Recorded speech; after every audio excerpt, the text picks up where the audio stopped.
Rajshahi medical college হাসপাতালে complete shutdown ঘোষণা করে ইন্টার্নদের কর্মবিরতির কারণে সীমাহীন দুর্ভোগে পড়েছেন রোগী ও স্বজনেরা। মঙ্গলবার হাসপাতালের সামনে অবস্থান নেন ইন্টার্ন চিকিৎসকরা।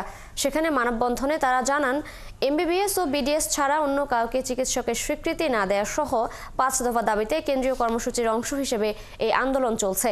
এদিকে ইন্টার্ন চিকিৎসকরা কাজে যোগ না দেওয়ায় রোগীদের সেবায় ব্যাঘাত ঘটছে। হাসপাতালের বিভিন্ন বিভাগের স্থায়ী চিকিৎসকদের সেবা দিতে হিমশিম খেতে হচ্ছে তাদের। দর্শক, ইন্টার্ন চিকিৎসকদের কর্মবিরতির খবর জানাতে রাজশাহী থেকে যুক্ত হচ্ছেন সহকর্মী রাশিদুল হক রুশু। চিকিৎসকরা আজ কি কর্মসূচি পালন করছেন? হাসপাতালের রোগীদের দুর্ভোগের কথা জানাবেন। আজকে এই ইন্টার্ন চিকিৎসকদের যে কমপ্লিট শাটডাউন বা কর্মবিরতি যেটি বলি না কেন, সেটি চতুর্থ দিনে গড়িয়েছে। গতকাল পর্যন্ত তারা একটি আলটিমেটাম দিয়েছিলেন, তাদের যে 5 দফা দাবি সেটি পূরণ না হওয়ায় তারা নতুন করে আবারও কিন্তু 48 ঘন্টা সময় তারা বেঁধে দিয়েছেন এবং 48 ঘন্টা তাদের কর্মসূচিটি মোট কথা তারা বর্ধিত করেছেন।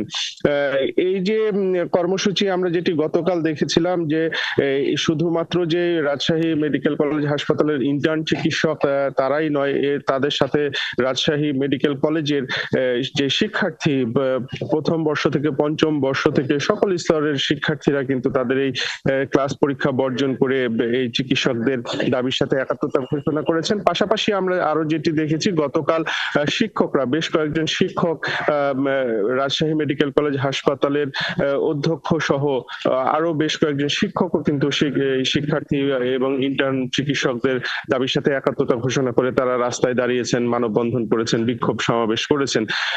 যেটি আসলে বলছেন ইন্টার্ন চিকিৎসকরা, তারা নতুন করে 48 ঘন্টা আরো তাদের যে কর্মবিরতি বাড়িয়েছেন, এর মধ্যে তাদের 5 দফা দাবি যদি আদায় না হয় তবে তারা কিন্তু যেটি বলছেন যে মিড লেভেলে যে সমস্ত ডাক্তাররা আছেন, যারা এখন এই হাসপাতালটি এই রোগী দেখাশোনা করছেন, তারাও এই ইন্টার্ন চিকিৎসকদের দাবির সাথে একাত্মতা জানিয়ে তারাও কিন্তু কর্মবিরতিতে আসতে পারেন, এমন কথাও কিন্তু শোনা যাচ্ছে।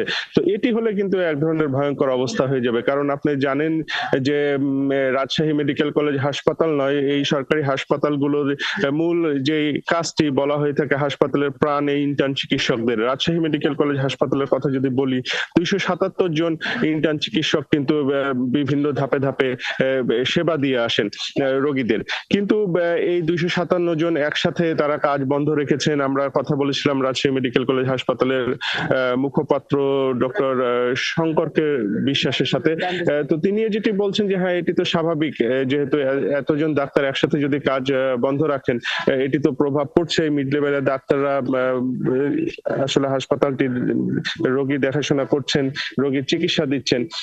তো আসলে যেটি ভোগান্তির কথা আপনি জানতে চাইছিলেন, যে সাধারণ যে সমস্ত রোগীর স্বজনদের সাথে আমাদের কথা বলার সুযোগ হয়েছে, তারাও কিন্তু বলছেন যে সমস্যা তো হচ্ছেই, কারণ একটি রোগী হাসপাতালে ভর্তি হবার পরে তাদেরকে রিসিভ করা, তাদের প্রাথমিক তথ্য সংগ্রহ করা, তাদের প্রাথমিক যে চিকিৎসাটা হাসপাতালের ভেতরে, সেটি কিন্তু ইন্টার্ন চিকিৎসকরাই করে থাকেন এই কাজগুলো। এর পাশাপাশি রাজশাহী মেডিকেল কলেজ হাসপাতালের যে জরুরি বিভাগ আছে, বহি বিভাগ আছে, কোথাও কিন্তু ইন্টার্ন চিকিৎসকরা কাজ করছেন না। তো এতে করে সাধারণ মানুষের যে ভোগান্তি, সেটি তো আজকে চতুর্থ দিনে এই ভোগান্তি গড়িয়েছে। এরপরে আসলে এখন দেখার বিষয়। তবে ইন্টার্ন চিকিৎসকদের সাথে আমার কথা হয়েছে, তারা বলছেন যে তাদের দাবিগুলো যদি এই মুহূর্তে মেনে নেওয়া হয়, তারা এই মুহূর্ত থেকেই কাজে ফিরবেন, অন্যথায় তারা এই মুহূর্তে কাজে যোগ দিবেন। রুশু, আপনি আছেন সেখানে থাকুন, আর খোঁজ খবর রাখতে থাকুন। ধন্যবাদ আপনাকে। দর্শক, কথা বলছিলাম সহকর্মী রাশিদুল হক রুশুর সাথে। চলে যাচ্ছে এই পরের সংবাদে।